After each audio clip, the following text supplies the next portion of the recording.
Om Swastiastu. Kenalkan nama saya Ikuti dengan Pasal Putra dengan Jika 370. Kali ini saya akan membawakan materi tugas pertama saya, yaitu tugas dari mata kuliah Metodologi dengan judul TM 321 yang diukur oleh dosen Prof. Dr. Sukodo Gede Kustandia, SMP. Saya berasal dari Prodi Teknik Mesin, Fakultas Teknik Universitas Daerah. Nah, untuk sumber literatur yaitu saya menggunakan metodologi for the non-British second edition edit by Arthur Sheridan.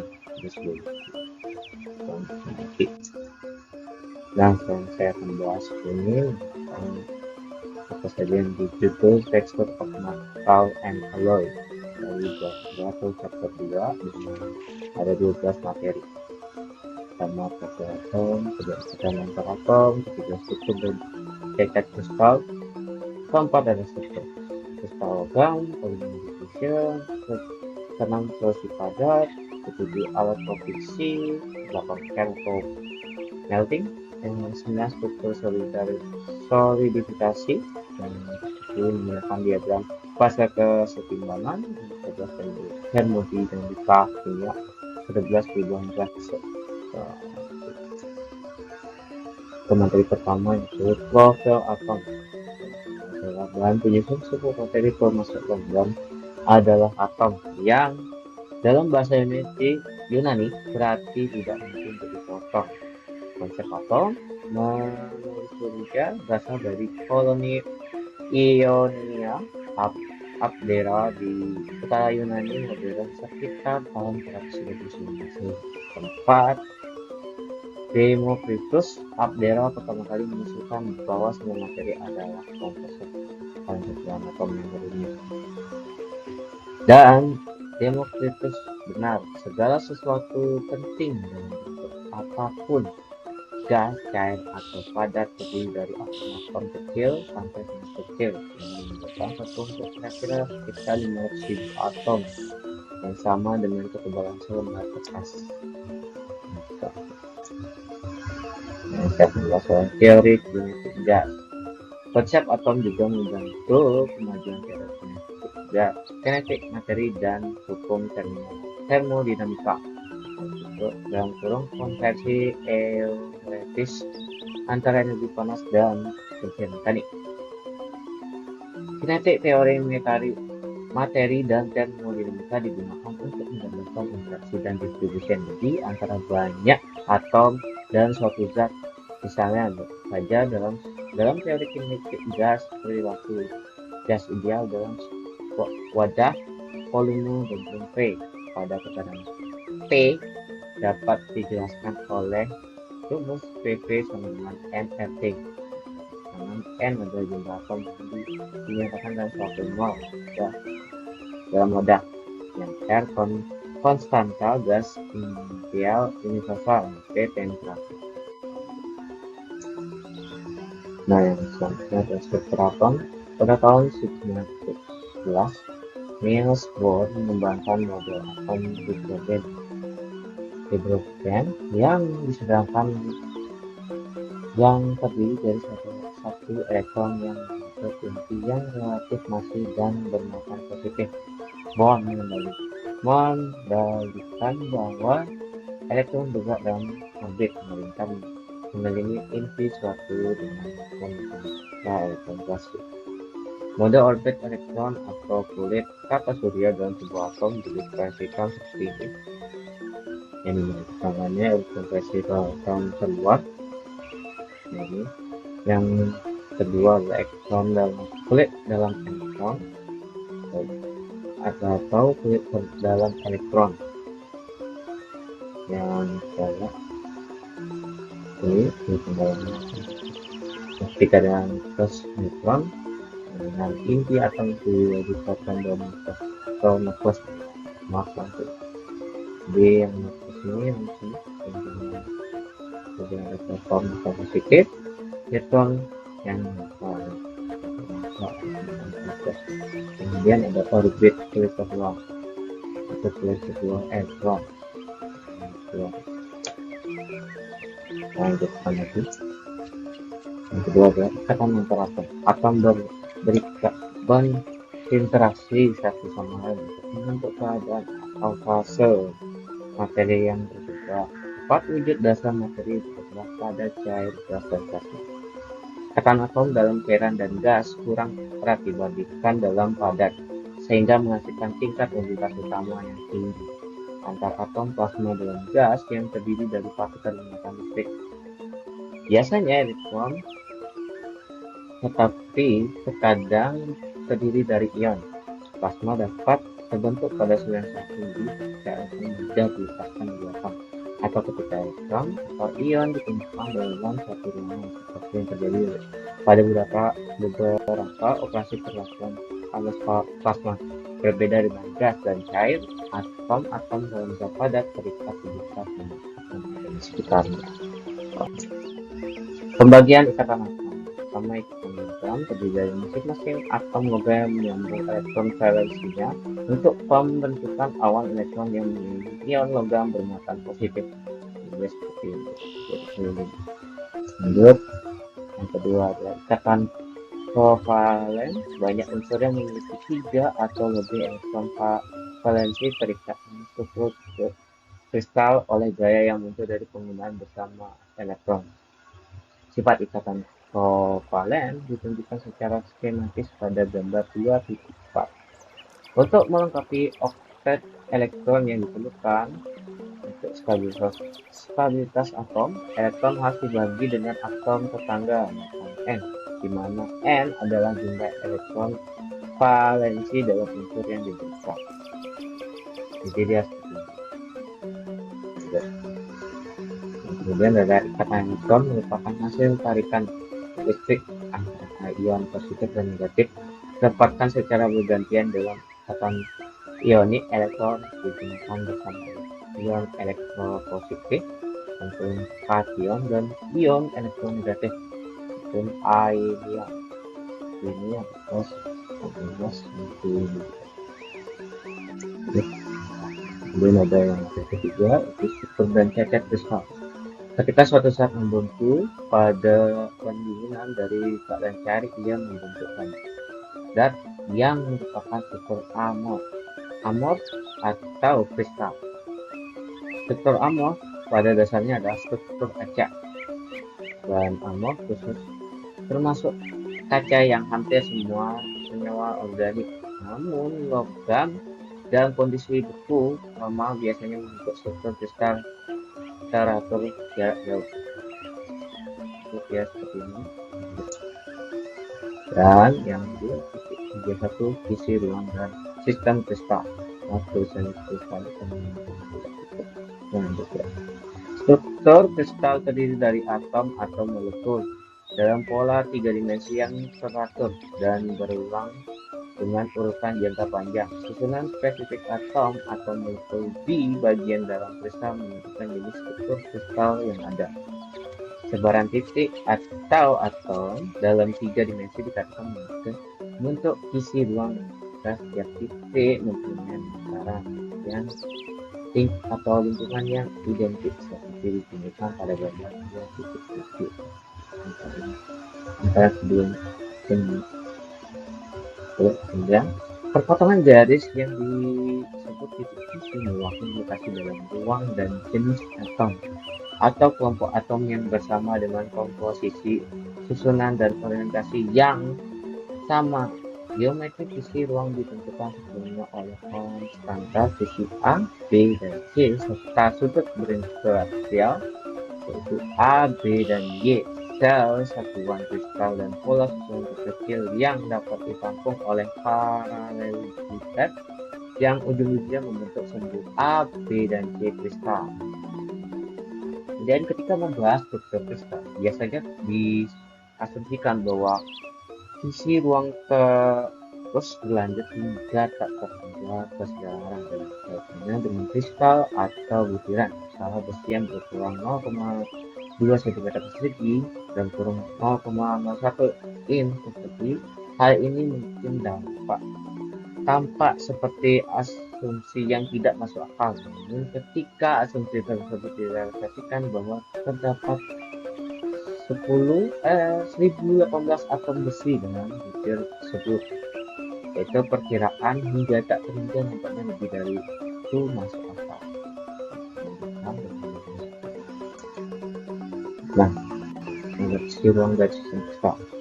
Semua sistem kristal dapat dikelompokkan menjadi satu dari 7 sistem dasar sebagaimana definisi dalam tabel 2.2. Misalnya, ini juga yang dapat diatur dalam 14 cara berbeda. Disebut Key-Phase seperti yang ditunjuk pada gambar 2.8. Jadi kita lanjut lagi, namun hampir semua logam kristal menjadi salah satu dari 3 kristal. Itu isi kristal kubik berpusat pada wajah XTC pada gambar 29, itu isi kristal heksagonal tertutup ATP pada gambar 2010, isi kristal kubik berpusat pada tubuh BTC gambar 2.11. Kita perlihatkan di slide selanjutnya. Ini gambar contohnya gambar 29, dan 2011. Lanjut 2.3.2 tidak dengan statik dan lanjut dengan ketidaksempurnaan atau cacat. Ini dapat berdampak pada sifat-sifat bahan baik secara positif maupun negatif. Mereka dapat memainkan peran penting dalam proses seperti deformasi mekanik, anil, penganggapan, diskusi, dan sintering. Dan cacat dan ketidaksempurnaan ini dapat diklasifikasi dalam 4 divisi utama: cacat titik, cacat garis, cacat bidang, dan cacat volume. Yang pertama itu cacat titik, juga dikenal dengan cacat dimensional, terjadi pada setiap posisi jangan kosongan atom yang hilang, atom ekstra interstisial atau atom non-core pengganti pada gambar 2013. Cacat titik melekat pada keadaan setimbang dan karenanya bukan oleh suhu, tekanan, dan komposisi. Sebaliknya, keadaan dengan komposisi cacat garis, permukaan, dan volume bergantung pada cara logam awalnya berbentuknya selanjutnya diproses. Lanjut ke selanjutnya, yaitu cacat garis atau cacat satu dimensi, dengan satuan dislokasi dan terletak di sepanjang sumber atau garis. Atom dalam isi kristal jenis cacat garis yang utama adalah dislokasi, di mana terdapat sebagian bidang atom ekstra di atas atau di bawah garis situasi yang ditandai dengan simbol yang seperti ini pada gambar 2013. Situasi dapat bersifat positif atau negatif tergantung pada apakah garis atom bertambahan pada jenis bidang di atas atau di bawah garis situasi. Ini cacat garis penting lainnya adalah situasi stroke pada gambar 2014. Garis tersebut memiliki sumber spiral yang menghubungkan dua bidang yang biasanya sejajar. Jadi ini dari titik 14 tadi, cacat garisnya. Lanjutkan, cacat ini sebenarnya dapat berpindah melalui struktur kristal jika diberikan tegangan yang cukup besar. Pembentukan dan penggerakan distorsi merupakan gambar yang mendasari deformasi slip dan mekanisme aliran plastik pada gambar 2014 ini. Dan ketika suatu gaya diterapkan, bidang atom di atas situasi dapat dengan mudah membentuk ikatan dengan bidang atom di sebelah kanan pada gambar 2015. Hasilnya adalah situasi hanya dapat menggerakkan satu jarak sisi atau itu pada suatu waktu, bukan sisi yang bergerak sekaligus. Dan juga ini merupakan suatu mekanisme slip, hanya ikatan tunggal yang diputus pada suatu waktu, bukan seluruh ikatan sekaligus. Lanjut. Jadi ini yang kita jelas ini satu lagi. Yang kemudian ada cat permukaan atau bidang. Jadi setiap kali struktur kristal atau logam terputus pada suatu bidang, cat permukaan meluas ke dua arah pada permukaan yang relatif besar dengan ketebalan hanya satu atau dua parameter visi. Misalnya batas butir adalah gangguan permukaan antara visi kristal masing-masing butir pada gambar 2.13 dan 2.17 ini. Batas butir dan batas fase tidak berbeda kristal. Cat permukaan lainnya terjadi di dalam kristal dan bergantung pada struktur kristal. Cat permukaan dalam isi kristal dapat terjadi karena ini selama pembarangan atom-atom di tiap sisi bidang gambaran atau bidang keseluruhan membentuk bayangan cermin atom-atom di sisi yang bidang gambaran tersebut pada gambar 2019 seperti ini dia cermin. Sedangkan geser sepanjang bidang permukaan menyebabkan akan berpindah dengan jarak yang sebanding dengan jarak dari bidang kembang dan penggerakan atom terhadap tangga atau terdekatnya kurang dari satu jarak atom. Ini dapat terjadi akibat deformasi pasif, turun kembang deformasi atau selama anil kembang anil. Pembaran mekanis terjadi pada logam DCC dan HCC, sedangkan pembarangan terjadi pada logam CCC. Dan untuk materi selanjutnya berikut 4 struktur kristal logam. Bagian besar logam bersifat polikristalin, yaitu terdiri banyak butiran kristal yang sangat kecil. Butiran kristal tersebut terbentuk selama pemadatan bagian besar logam dan paduan, dan banyak butiran yang berbeda biasanya terbentuk secara individu dan untuk menghasilkan struktur mikro polikristalin selama pemadatan. Atom yang berada di dalam batas butir biasanya sangat tegang dan terdistorsi sehingga batas butir merupakan lokasi berenergi tinggi. Butir juga sangat tipis, biasanya tebalnya hanya 1 atau 2 atom. Namun batas butir merupakan kerangka yang dapat memperkuat material yang polikristalin. Struktur kristal logam. Penguatan yang dapat terjadi karena di lokasi dapat berbentuk pada batas butir gambar 2.17. Namun batasan butir juga dapat secara substansial mengenakan material jika endapan yang tidak diinginkan terbentuk di sepanjang batas tersebut. Contohnya adalah endapan korpos di sepanjang batas butir wajar paham syarat martensite. Nah, dalam struktur padat, kita bahas struktur padat, strip hampir selalu terjadi di sepanjang bidang kemasan atom terdapat atau bidang padat. Sistem resonans memiliki 4 bidang strip masing-masing dengan 3 arah strip yang berbeda pada gambar 2.23 ini.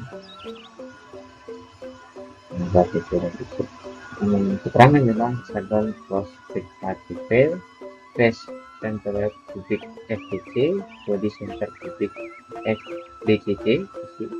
Sudut dari 4 bidang strip dapat dalam struktur FCC, sudut dari 6 bidang strip dengan kerapatan seperti ini masuk struktur FCC.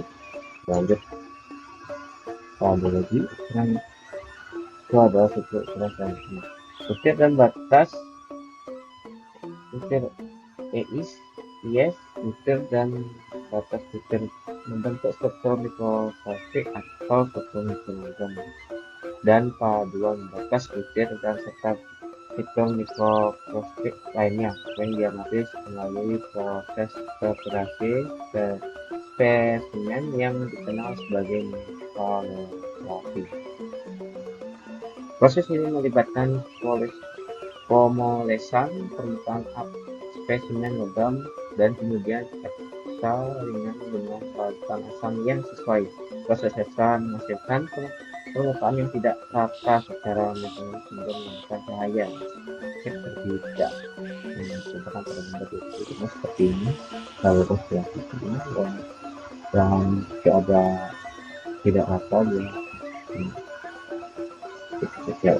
Lanjut, ini gambaran fotografi dari spektrometer dituang dalam sebuah foto yang disebut mikrograf atau sebutan mikrograf. Contohnya mikrograf wajah lembar karbon rendah dengan detail berukuran besar, sedang dan halus hingga pada gambar di ini dan berbeda dari ketiga. Lanjut, kelima itu difusi. Gerakan dan turun difusi terjadi pada lubang padat dan paduan padat dengan berbagai cara. Adalah salah satu contoh umum dari difusi. Kehadiran kekosongan adalah kondisi kesetimbangan dan jumlah kekosongan secara eksponensial dengan suku di mana NV adalah jumlah kekosongan, N adalah jumlah total siklus fisik, Q adalah energi aktivitas yang diperlukan untuk membentuk suhu kekosongan, K adalah konstanta Boltzmann, dan T adalah suhu absolut dalam derajat Kelvin. Logam dalam suhu berapapun di atas non mutlak menandakan beberapa kekosongan. Lanjut, kekosongan dapat berbentuk melalui beberapa mekanisme dalam rangkau. Gambar 2.7 ini dia. Sebuah atom dipindahkan dari posisi normalnya ke situasi interstial, namun hal ini memerlukan cukup banyak energi. Pertama, energi untuk membentuk kekosongan, dan kemudian energi untuk membentuk interstisial. Oleh karena itu, yang mungkin untuk kemungkinannya cukup rendah. Metode yang lebih realistis dan berenergi lebih rendah adalah mekanisme Slotky. Pada gambar 28 jadi seperti ini dia. Kemudian yang mana kekosongan berasal dari permukaan bebas dan berpindah melalui difusi dan bagian fiskal. Dengan rumus difusi energi aktivitas. Pertama adalah tingkat difusi bervariasi secara eksponensial dengan suku dan ekspresi untuk faktor difusi. D diberikan oleh rumus D sama dengan D kurang kunci per RT. Namanya DO adalah tetapan difusi, R adalah tetapan residual, Q adalah energi aktivitas untuk proses. Itu difusi energi aktivitas Q adalah jumlah energi yang diperlukan untuk menghidupkan atom melewati penghalangan energi dari satu lokasi fisik ke lokasi fisik lainnya. Ke materi torsi padat. Torsi padat terbentuk ketika dua atau lebih banyak elemen bercampur satu sama lain dengan sisi garis kristal atau atom dari suatu unsur memasuki sisi unsur kedua, membentuk semacam kemitraan. Kamu itu disebut zat peralut. Tuan rumah disebut peralut hanya ada satu pelarut, tetapi kemudian ada lebih satu pelarut. Pelarut selalu memiliki jumlah atom terbesar, sedangkan atom pelarut dalam sisi padat pelarut. Oleh karena itu, istilah torsi padat. Torsi padat pengganti. Sebagaimana dicatat, perbandingan ukuran atom zat pelarut dan pelarut penting dalam lautan padat substitusi. Secara umum ada 4 tipe dasar yang dikembangkan oleh Humteri yang mempengaruhi kemungkinan dua logam membentuk lautan padat substitusi. Kemudian ada torsi padat mental. Lautan padat intensial adalah lautan yang atom pelarutnya jauh lebih kecil dari sesuai dengan ruang antara atom pelarut dan ada dalam superkristal. Namun satu-satunya atom pelarut yang cukup kecil untuk masuk ke dalam kristal logam adalah hidrogen, karbon, dan boron. Kita lanjut lagi. Itu ada faktor-faktornya. Faktor ukuran relatif, ukuran pembeda antara atom Fe dan kurang dari 15%. Logam sulit katakan memiliki sifat menentukan faktor ukuran yang untuk membentukkan lautan padat. yang ada faktor afinitas kimia. Semakin besar afinitas kimia dari dua logam, semakin dekat lautan padatnya. Ketika afinitas kimia besar, mereka cenderung membentuk senyawa daripada lautan padat. Faktor valensi relatif: jika atom terlalu memiliki valensi yang berbeda dengan neutron terlalu, jumlah elektron per atom yang disebut rasio elektron dan kurung I per A akan diubah menjadi panduan. Struktur kristal lebih sensitif sehingga menurunkan rasio elektron daripada peningkatan.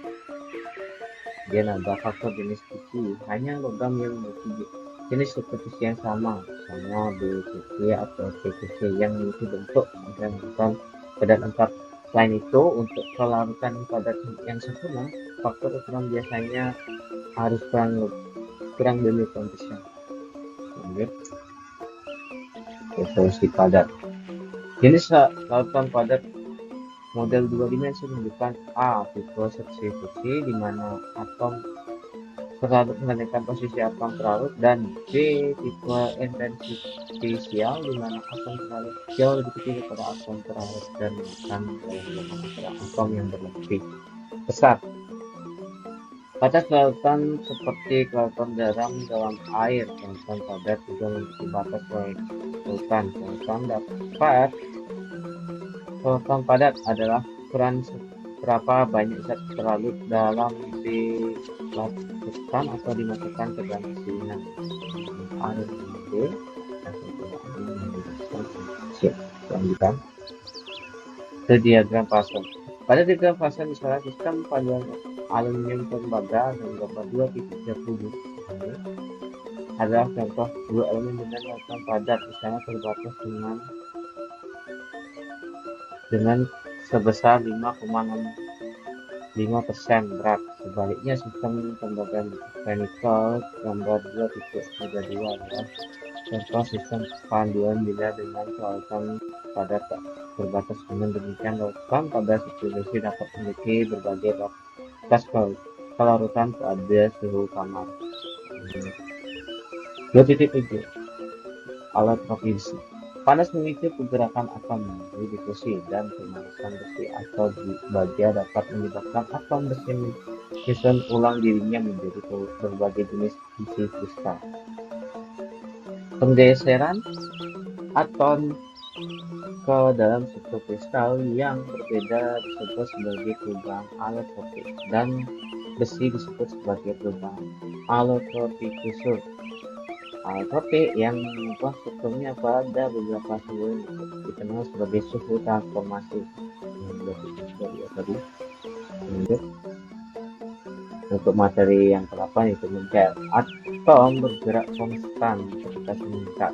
Atom menjadi lebih berenergi dan dengan demikian lebih mungkin memiliki energi yang cukup untuk melepaskan diri dari ikatan dengan atom yang berdekatan. Pada titik tertentu, suhu yang tercapai cukup untuk menyebabkan pelelehan. Logam murni meleleh pada suhu yang unik yang disebut titik leleh. Logam dengan ikatan teratomik yang lemah meleleh pada suhu yang lebih rendah. Ini termasuk beberapa logam lunak seperti timbal, timah, dan ginsut.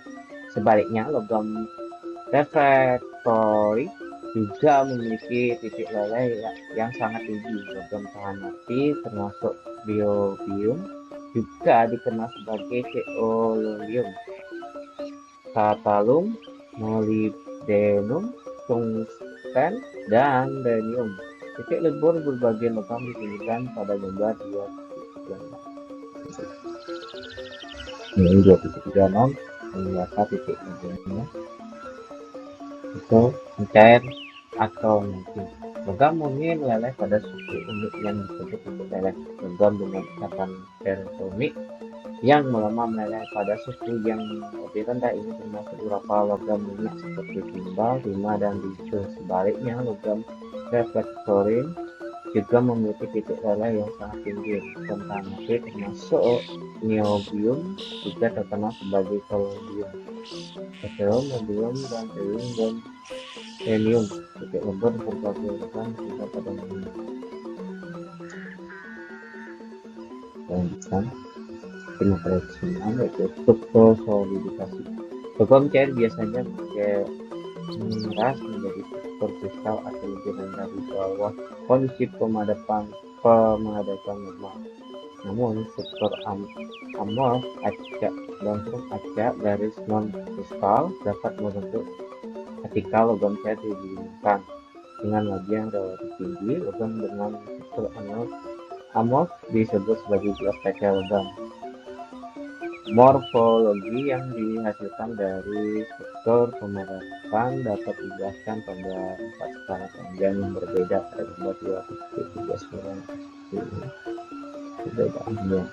Lanjutkan itu pada materi 210 menggunakan diagram fase keseimbangan posisi. Diagram fase adalah alat mendasar yang dapat digunakan untuk memahami berbagai tatan padat, struktur kristal, dan senyawa kimia yang dipengaruhi oleh suhu dan juga tekanan. Meski tekanan biasanya bukan variabel utama. Aturan fase Gibbs menggunakan istilah itu fase untuk setiap wilayah homogen atau sistem, dan dia memperluas konsepnya untuk mendeskripsikan termodinamika pada heterogen.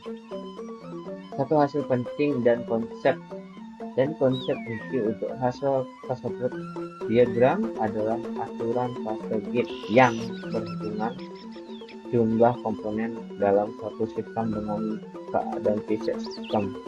Jumlah fase stabil dan P dalam suatu sistem ditentukan oleh aturan, yaitu P sama dengan C min F tambah 2. Keterangannya F adalah variabel independen disebut sebagai kebebasan, C adalah jumlah komponen atau elemen paduan dalam sistem. Nah, atau sendiri di mana F adalah jumlah variabel bebas dan polnya disebut sebagai keluasan, dan C adalah jumlah komponen dalam paduan dan dalam sistem. Misalnya, sistem dasar karbon besi adalah sistem dua komponen terdiri dari besi dan karbon. Variabel independen meliputi suhu, tekanan, dan konsentrasi kimia. Suatu komponen untuk memenuhi aturan fase memperhatikan suatu diagram fase timbal 5 dua komponen pada gambar 2.98 dan fase itu antara timbalan ini. Lanjutkan lagi, itu ada aturannya di seperti yang dilanjutkannya karena tekanan di hadapan potensial proses 1 atmosfer dalam kurung ATM adalah diagram ini. Itu bukan lagi variabel, karena itu umum, yaitu P tambah F P dan F. Karena ini adalah sistem timbal yang dua komponen dengan P tambah F dengan 3. Di setiap daerah hanya terdiri dari satu fase. Melihat Y pada gambar 2328. Dan lagi termodinamika kimia. Hukum termodinamika memberikan dasar untuk mendapatkan hasil kimia. Yang pertama mengatur di posisi panas, dan yang kedua mengatur keadaan keseimbangan kimia. Entalpi dan kapasitas panas. Kandungan panas suatu bahan dalam termodinamika disebut sebagai entalpi atau entalpi, mewakili jumlah energi dalam suatu sistem yang melakukan kerja mekanis, dan karena elemen panas total sistem terisolasi berbanding dengan jumlah materi yang ada, entalpi biasanya ditabulasikan sebagai energi per satuan massa, disebut entalpi spesifik. Fase timbangan kimia dan energi bebas Gibbs. Kimia adalah suatu keadaan dingin yang mana komponen kimia suatu sistem tidak memiliki kecenderungan untuk berubah. Dalam sistem mekanis keseimbangan dipahami sebagai kondisi di mana energi potensial berada pada titik minimum. Lanjutkan materi yang 12, perubahan fase. Pembentukan fase adalah perpaduan dipengaruhi oleh suhu dan konsentrasi panduan. Beberapa panduan adalah larutan padat sederhana, yaitu asomorphous pada rentakan kategori panduan yang lengkap seperti pedang dalam sistem tembaga nikel pada gambar 2.2. Jadi dia seperti ini. Aturan kuas pada perubahan fase. Aturan kuas diagram fase kesetimbangan menyediakan alat yang berguna untuk dalam memahami prosesi kimia komponen C dalam fase tertentu mungkin space. Sebagai contoh pertimbangan yang memadatkan panduan larutan padat sederhana seperti pada gambar 1. Komposisi fase padat pada suhu T1 adalah 80% logam A dan 20% logam B. Langsung titik Y pada gambar 2.4. Komposisi fase cair pada suhu T1 dan titik X adalah komposisi panduan yang minimal 50% min A dan 20% B. Seperti ini ya.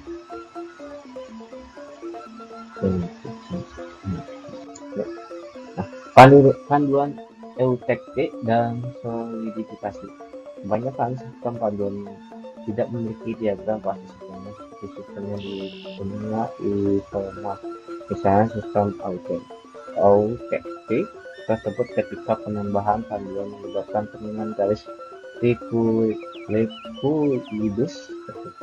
dari kedua titik leleh dua unsur murni karena panduan tersebut memiliki titik leleh atau pembentukan benda. Komposisi eutektik mencukupi jenis panduan komersial yang penting.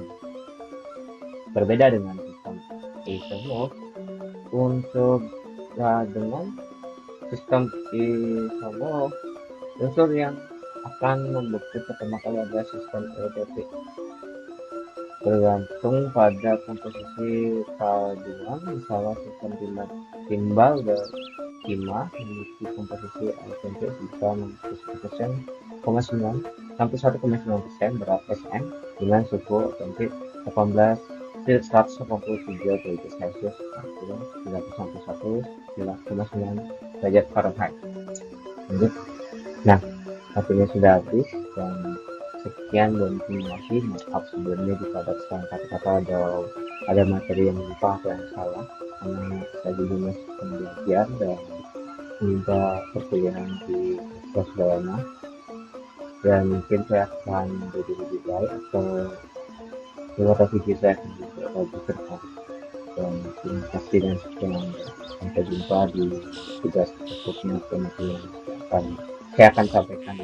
Terima kasih. Terima kasih.